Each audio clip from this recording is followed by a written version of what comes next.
Yooyaa ashama akkam jirtu harka fuune kabajamtootaa fi daawwattoota maatii Kunistira Miidiyaa. Kunistira Miidiyaa lammaffaadhaan diinii kolleejjii barsiisota Bulee Horaa duraanii barsiisaa Nageessaa Waajjii waliin turtii amma jalqaba. Kunistira Miidiyaa daawwadhaan waliin tura. Lammaffaa walitti deebinee baga nagaan nu dhuftan. Isinillee baga nagaan nu affeertani. Bara hooggansa keessanii keessatti akka odeeffannetti yeroo diinii kolleejjii barsiisota Bulee Horaa turtanis naannoo keessan hawwataa gochuutti adda durummaadhaan gaheen keessan guddaadha kan jedhu odeeffannee ture. Kun akkamittiin ta'e?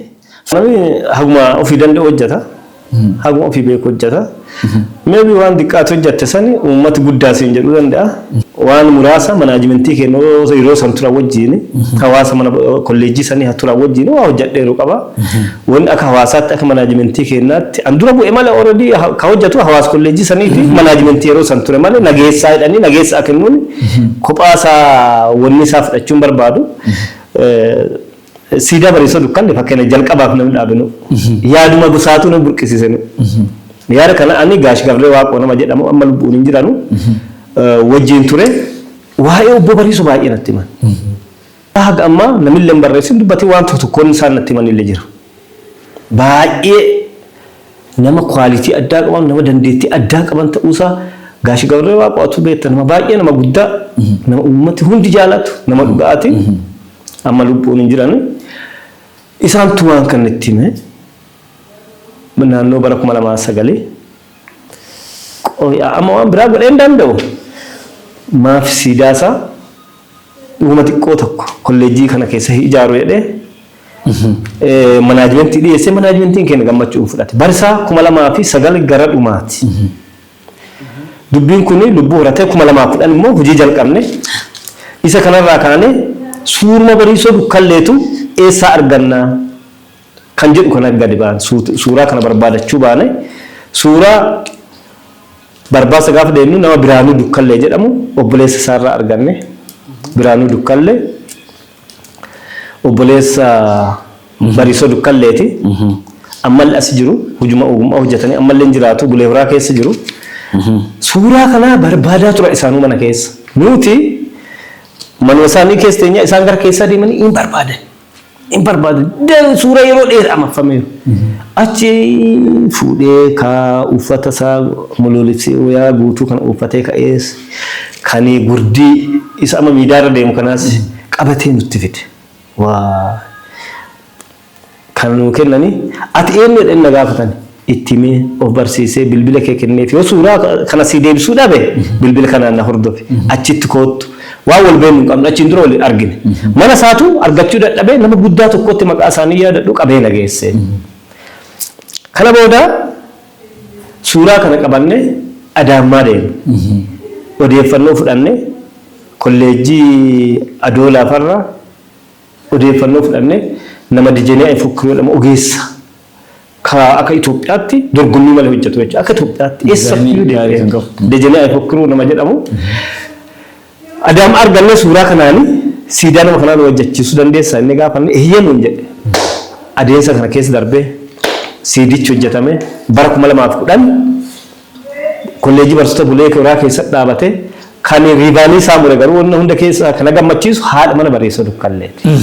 Maatii mana Bariisoo Dukkallee maatii Bariisoo Dukkallee nama 5 yaaballoorraa konkolaataa qabatanii dhufanii haati mana isaanii gaafa riiganii kuttu. Siidaa laalte imimmaan qabachuu dadhabde. Kana itti akan daballe isaanis miidiyaarraa arguu danda'anii hin sobdaan hin jenneedhuu danda'u. Baay'ee imimmaan dhangalaasanii bo'anii siidaa san ijaaruun baay'ee nulle gammachiise. Isa san bu'uura godhatee har'a garuu gaaf siidaa guddaan dirreerra baay'ee hojjetamu argu caaluma bakka onneena keessa uume. Ittuma gammade caalumatti. Amma wanni siidaa nuti yeroo sayyayyaba hojjanne amma siidaan jabaan ol baay'ee dhaabateera. Kana qofaa miti siidaa eebbifamtoota achi keessatti hojjanneerra siidaa abbaa gadaa achi keessa hojjanneerra siidaa baay'ee cadhannee hojjechuu barbaadneeti miti. Naannoo hawwataa taasisuun faayidaa inni qabu maali? Dhaloota waan hunda kitaaba gootee yookaan ibsitee jala keewwuun barbaachisu. Takka siidaa gootee dura dhaabda. Inni haa qoratu. Maaliif nama kanaafi wanni kun as keessa dhaabbattee haa qoratu. Gaafsan beekumsi dhugaa uumama. Fakkeenya Bariisoo Dukkallee bara 1977 Haaskuulii jalqaba hirmaannaa uummataatiin Bulee Horaatti asina mijaare isaan. Diinii kolleejjii barsiisota Bulee Horaa duraanii barsiisaa kolleejjii barsiisota Bulee Horaa yeroo ammaa wajjin turtii taasisaa jirudha. Ammas turtiin keessan wajjin haa ta'u nama affeeraa keenya qabana. Kana jechuun yayyaa barnoota jalqabaa namni Gujii lixaa keessatti yookaan magaalaa Bulee Horaatti buusee haaskuulii jalqabaa abbaa ittiin bariisoo jechuudha. Bariisoo. Abbaa barnootaati jechuudha. Gaafa kana kolleejjii gaafachaa turanii quba qabnaa.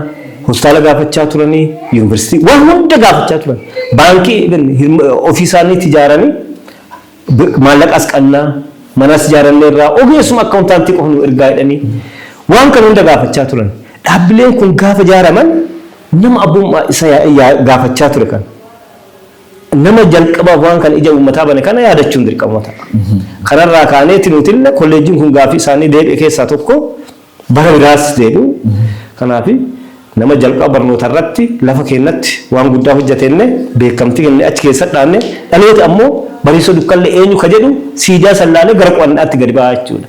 Kun siidaa abbaa gadaati.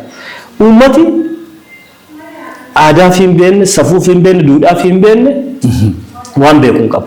Wanni beekamuu qabu maal fakkeenyaaf lafti tokko bosona irraa cirtee bosona irraa mancaastee albuuda irra jiru sallolaa irraa kaase. Yotti wadhaadda hin biqilcha? Hin biqilchu. Biqilchuuf dirqamaan ta'uu qaba. Albuuda qabaachuu qaba yookaan hafteen waan dura irra ture sun jiraachuu qaba. Albuudni nu jedhu sun bari haftee biqiltoota dura tureeti. Ilma namaafis kanuma.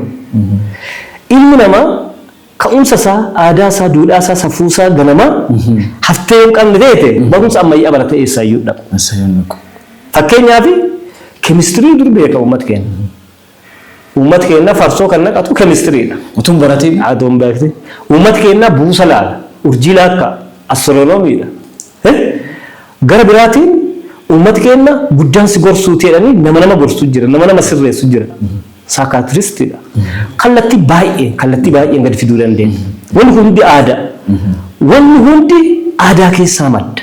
Keessumattuu kenna hoggansa addunyaa amma kennaartu sirna dimokiraasii jedhanii kasaan guyyaa ittiin guran duuchaan kana namni jalqabeen sirna gadaa keessa jalqaban hoggaa 8 harkaa ol fuudhuun hoggansi waraana malee tolaan darbuun kun duudii eessaa dhufe sirna gadaa keessaa qocan nuti akkuma biqiltoonni hundi albuuda malee biqillesan beekumsis isa bu'uuraa isa xabbo yookaan beekumsa isa indigenous jennuun salphisne wanni nu gubbaa kanarratti rarraalee jaallinu homaan hin godhu jechuudha. Kanaaf sirni gadaa sirna guddaa siidaa abbaa gadaa achi keessa dhaanne siidaan achi keessa dhaanne baallii shanan qaba harmuu falchisa roobalee dhallana jedhee isaan keessaa hangaf muudana baay'ee maadhaan roobalee isa dhaanne siidaa irra keenya. Muudanaa dhallanaa halchiisaa harmuufaa jedhee maan jechuu jedhee dhalooti qofa ciccifaa sallaalee gara qorannoo bal'aatti deema. Wanni kun siidaa jechuun akkasumatti himuti. Waan beektaa ija banuu wayii dhaggite. Siidaa irra waa hundan barreessan. Bira yeroo tokko siidaa bira akkana barreessan baay'isanii. Haga ta'e kiluu wayii yookaan xiqqoo tuqaa wayii namatti argisiisuuf malee siidaa irratti odeeffannoo barbaadu hin barbaachisu. Abbaatu qora. Ka barbaadamuu fi akka namni qoratuuf. Amma yeroo tokko siidaa dhaabdanii waa isaan beenu maan jedhaannee waa inni jedhu san gaafachuu waa inni jedhu san qorachuu.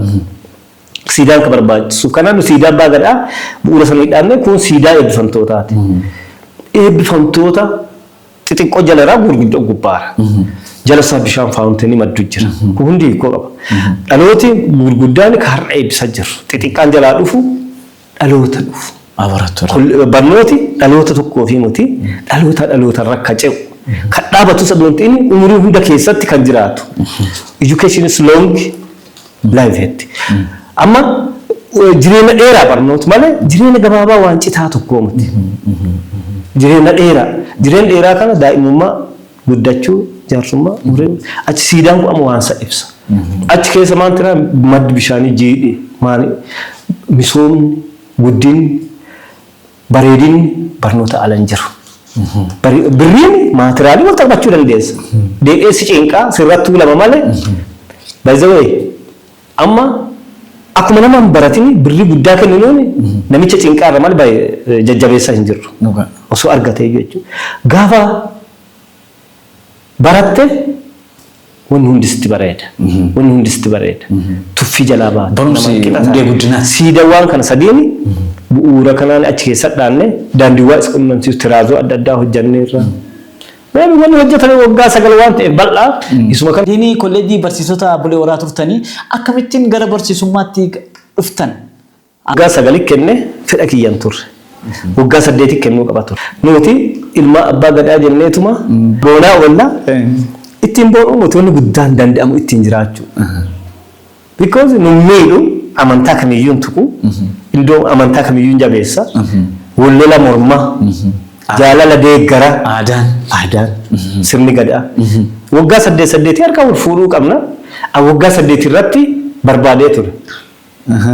Haa ta'uuti adeemsa hojii ta'e waggaa 8 adeemsa hojii waan ta'eef mirkaneessuun ta'uu hin dandeenye waggaa 9tti immoo dabarsee obboleewwan kee kenneera isaaniif kennee duubaan deebi'ee gaafa jechuun galuu osoo hin ta'in muuxannoo qabuu waan danda'uun waa isaan gaafatanii jala deemaa gama kaanii isaaniif ajajamaa sirna gadaa keessa bare yuubi hakaleessa abbaa gadaa dhufeeti isa dura eebbisu waa inni jedhu dhagaa karaan kenneef bobba callisee ayyuuba jedheeti abboo callis kalee ana gadaa ana beekan jedhu waan gadaa safu jira amma nuti isa shaakalu yaala jira ijoollee amma na duuba dhuftee hoggansa itti kenne kana ministeera barnoota caalaa isaan sodaadha maafi hoggansi kedhee isaanii wanarraa baruu qabu yoo amma kaleessa angoora ture jedhee adda mataa jala dhaabee rakkise what the value of education maan bu'aan barnootaa maan beeni bu'aan barnootaa irraa nu buufanne bu'aan gadaa irraa nu buufanne maan kanaafi arraa isaanii ajajama hundaa ol barsiisummaa waan jaaladhu dhaloota ammallee qaree itti gammada hojii kee hojjechuu jira jechuudha. Barsiisuun isin maali mee? Jireenya. Nam tokko eega dhalatee lafatti dhufee nyaatuu dhuguu uffachuu qaba miti basic need yookaan dandeettiiwwan fedhiiwwan bu'uuraa ana barnoota isa yoon baratini eenyu ta'uu dandeettame yoon baratin qotee bulaa cimaa ta'uu hin dandeessu qotuu dandeessa garuu qotee bulaa ammayyaawaa qotee bulaa cimaa ta'uu hin dandeessu nuti waan hunda baay'ee ani akkamitti akka sun beeku barnoota ala waan hundinuu dukkanaa jechuudha hin baranne teenaan bakka uumaan rakkatiin bilisa taate waa uumamaan sii kenne argitee gara adda dhuftee deebitaa jechuudha. Yoo baratan namni addunyaa waa buusuu danda'a ofillee ifee namallee ifaa jechuudha. Kan isin darbaa jiru kunis jira miidiyaa diinii kolleejjii barsiisota Bulee Horaa duraanii barsiisaa Nageessaa Waajjii waliin turtii taasisaa jirrudha. Dhaloonni kun safuu aadaa fi duudhaa hubatanii akka guddatan akka jiraataniif maal gorsitume? Tun dubbii guddaan dubbatu jechuun namni naa olii jechuun luba nami gahe dubbatu haa ta'uutii nutis carraa argannaa dubbanna. Dhalooti yeroo baay'ee rakkisaa irra jira amma. Dhalooti uffatamu hin jiru. Dhalooti hundinuu gahumsa baatee dhalata. Ka isa maatir godhu yookaan haala tokko keessa jijjiiru haalan itti dhufisan. Fakkeenyaaf yeroo ammaa teknooloojiin dhufeera. Teknooloojiin jira, miidiyaa adda addaa jira, waan waraabamee dhumnetti addunyaa wayii gadi dhaloota banameera. Odeeffannoo ati xumurtee keessaa baatee hin dandeenye. Miidiyaa ati lakkoftee fixxee hin dandeenye dhaloota banameera. Amma dhaloota baasuun dhaloota baraaruu amma. Akkamittiin baasu mee dhaloota kana? Dhaloota akkamitti baasan? Dhaloota bu'uura isa ganamaa san dagatee teknooloojii ammayyaa qofarraa rarra'ee nama guddaa ta'an jedhu dogoggoreera. Nuti aadaa qannaa safuu qannaa akkuma dura siin jedhe meteoroloojii adoo dhufi uummati kenna akkuma samii ilaalee aduu ilaalee roob jiraadha. Barumsi ogummaa isarratti wasii dabala malee inni dhugaa beekumsi inni dhugaa isa kaleessa uummata keenya bira bulesan. Isarraa madde bare kun beekumsi mee amma saayinsii ati kaleessa uummata bira uumaan jiran jettee amma natti nu dandeessu kan. hinjiru uummata biraa madde uummati dhalooti beekumsa isa xabboosan isa bu'uuraa san osoo hin dagatin duudhaaf safuu fi keessa taa'ee teknooloojii dhufuu qaba. Teknooloojii dhufuu qaba. Amma teknooloojii duwwaa fudhatanii addunyaa amma kam ofii yeroo yaalamu argina dargaggoota. Aadaa ofii dagatan. Ka ofii kalee beekan keessa dhalatan sani tuffatanii isa aadaa durii jedhanii durii yoomin aadaa durii jedhu durii yoom bari wanni addan godhaa jiru kun waggootaan ta'een duuba dur ta'a. Siigalee har'a fakkeenyaa fi miidiyaa irra baanii kana dubbachuun maaniin ammayyummaa miti. Waan shakkiin waggaa 50 duuba 60 duuba dur ta'a kun waan biraattuu dhufa. Wanni kun gaafsan ma fayyatti ka amma goon kun. Kanaaf wanni galee uummata keenya bira bule sun dur wanni jedhamu jiru. Waan baay'ee faayidaa qabeessa uummata keenya bira. Dargaggoota adda gaafa teknooloojii dhufan isa san dagachuun akka malee balaa qaba. Fakkeenyaaf amma maa argine dargaggeessi intalli shamarranii kun asii olii uffattu. Qura ala keettee qullaa deemti. Afaan kana waan godhanii hagam beekin fuuli kun du'e rakkate dhumarra amma dhukkubatti ta'uu jalqabe hin beekan waan kana eessa akkasii dhutti. Warri waan kana beeke itti dubbataa fi beekeera seen jedha. Hin lakkistaa fi akkanni maraatee dhaggita. Rakkoon keessa seeni. Waan kana jechuudha. Amma wanni dhaloota baasu wanni nuti itti himnu beekumsa beekaa. Barumsas baradhaa teknooloojii fayyadamaa. Garuu abbooti keenya kaleessa maan qaban jedhaa isa san beekuun dagatinaa akka jedhaan. Ambaazoo nama amantaati baay'ee faaruu jaaladha sirba immoo dhageeffadha kiriitikaalii jechuudha. Keessumattuu yoon ergaa qabaate gurra keeffaan inti faayisaa firii sirbee akkan jedhiseeta. Warri aadaa ofii dagattu aadaa ormaa jala kaattu achis ceetee jiran taatu as deebitee saban taatu oluu taalta gadi taalta bukuu baariin fuuti taata jette ijoolleen jedhe sirbaa sayyaa dattan taate. Amma nuti yooki jara taane jara nuun fudhattu yooki saba taane hasabaan beenu asis hin jiru walakkaatti ka ofii dagan dhalootiin qisaasa'u laali achi cinnee jara beekna teetee jaran taan as deebinee akan jenne kaleessa waan duriiti jenne maatii keenya duudhaa safuu vaaluu uummata keenya keessaa baane orrarraaneera asillee deebinee saba taanee hin dandeenye. Jidduu kanarra irraana warri jidduu irra kun maqaa isaa maqaan qabu. Maqaan jiru jarallee miti saballee miti. Kanaaf nami of adoontii waan tokko ta'uu hin danda'u. Waan hunda ta'uu danda'u itti fakkaachuu danda'a. Garuu nama tokko ta'uu hin danda'u. Of ta'uun barbaachisaadha. Jalqaba of ta'i. Of taateen duubatti ati nama hin barbaadu namattus barbaada. Fakkeenya afaan Oromoo dubbadhu aadaa kiyyaa beektaa? Afaan Oromoo dubbataa jira, aadaa kee dubbachaa jira. Waa'ee gadaa dubbadhaa aadaa kee dubbachaa jira. Yeroo nyaadhu, yeroo dhugu, abbaan kee jiruun dura nyaadhu, dura dhugu. Guddaa waliin, diqqaa waliin akkamii oolama, akkamii bulama. Eessan maa dubbatama, eessan maa uffatama, eessan maa nyaatama. Argatte hunda nyaattaa, argatte hunda duddaa, bakka argatte hunda dubbattaa.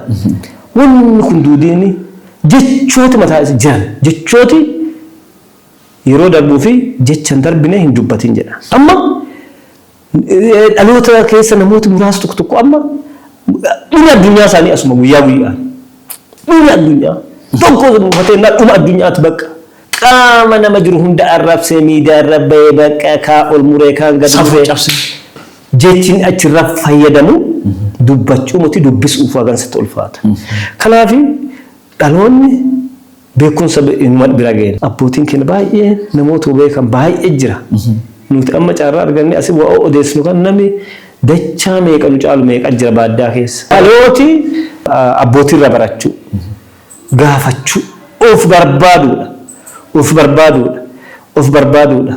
Amma barnoota keessa maal jedhama namni tokko barataa cimaa ta'uu kan danda'u barbaadee of argatee jedhama. Barbaadee of argachuu maal jechuu inni kunoo kana. Barbaadee of argachuu jechuun maal jechuu ani nama takkaa dubbisee barnoota galuuf moo haala masadi irra deebi'ee galuuf moo ha torbeen lama sadi irra deebi'ee akka muzmuuraa zammare yookaan faarsee galuuf moo an eenyu moo hatakkuma dubbinyaa wagaluu saanaan maaf hirriba dhabee bula. Iddoo ga'umsi isaa itti argamu namni hundaan dandeettiin qalbii lafaa irratti dhibu. Galuu barbaade osoo arganne gara awwaalaatti deebi'ee galaa jechuudha. Garaagarummaa isa.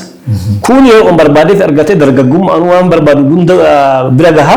Kun immoo barbaade osoo argatee umrii fi lafarraa fixatee gara awwaalaatti gala. Waan kana jira jechuudha.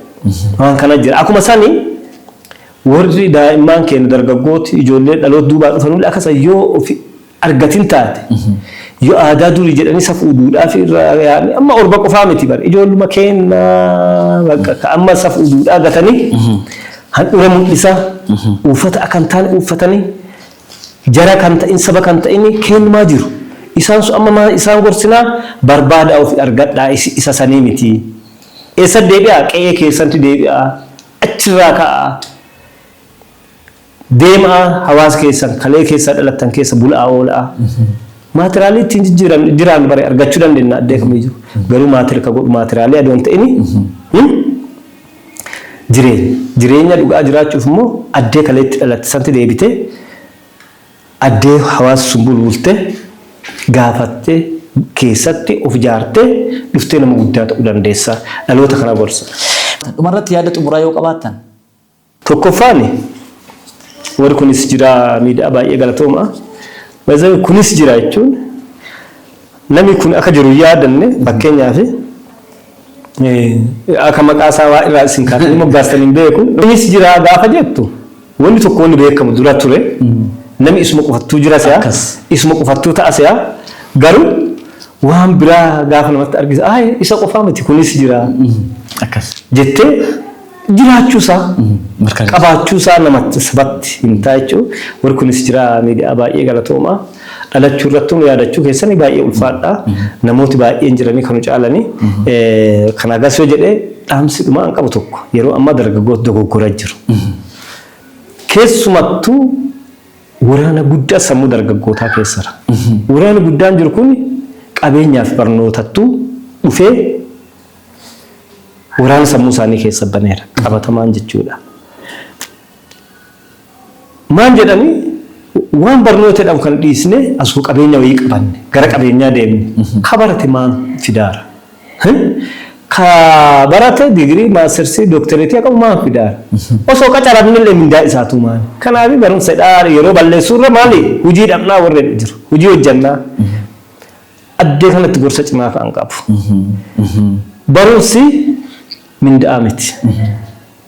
Barumsi maatiraalii miti. Namni jalqaba nama ta'a. Nama guutuu ta'uuf barumsa barachuu. Barumsa kee barattee digirii kee fixxee sadarkaa barbaaddu geette.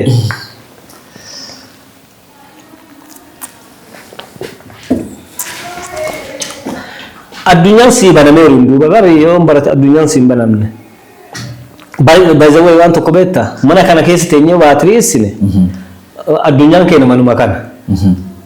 Yoo ammoo gadi baanee mooraa kana keessa baatirii abbaa birrii 100 baasnee ibsine haguma baatirii gahee argine sanatti addunyaa keenya achiin duubaan jiru argina. Achiin booda baatirii dheeraa akkuma haguma ifa dabalan nuuni dandeettii addunyaa fageessinee arguu keenya dabala. Yoon baratini addunyaan keeti ganduma kee ta'a jechuudha. Bakka addunyaan keetii hojii keessa dhalatte gujuma siif addunyaa bakka dhume. Hundi yoo Shawaa Boorana keessa dhalatte addunyaan isuma san. Yoo Oromiyaa keessa dhalatte addunyaan keetii isuma Oromoo. Itoophiyaa keessa dhalatte addunyaan keetu bakka Itoophiyaa bakka. Kanaaf addunyaa kana kan nama jalaa hiisee akka hubatu. Gloobi kan jedhamu kana. Addunyaan bishaaniin marfamte tun iddoolota muraasaa fi dachiin irra jirtu kun dhufee harkeessa galee filatteerra yaaddaa filatteerra jiraatta. Yoo daldaltulle ta'eeti yoo qottulle ta'eeti addunyaa beekaa qotta addunyaa beekaa daldaltaa addunyaa beekaa waan barbaaddu hojjettaa jechuudha. Kanaaf jalqaba addunyaa argaati achiin gara daldala jettanu gara hojii jettanu hunda deema garuu qari wayaatti daafanaa waliin taphatteedhani qari barumsa osoo barumsa baratiin wani godhamu kamiyyuu kisaaraa lammaffaa irratti kadhamu barbaadu dhalooti of ta'uu ammallee irra deebi'ee jedha.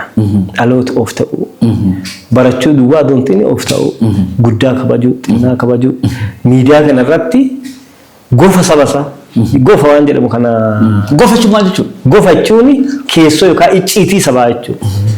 Icciitii sabaa feesbuukiin kun, tiiktookiin kun, instaagiraamii, teelegiraamii maanii waan adda addaa kun jira amma lafa guutee dhiise. Argani jedhanii waa arga hunda miidiyaa irratti icciitii sabasaa akka uffataatti afaa deemuun kun osoo hafe. Waan nu galee fi aarii keenya guyyaatiin saba madaaluun qabnu, biyya madaaluun qabnu, waan hunda madaaluun qabnu. Liqimsuu qabna xiqqoo.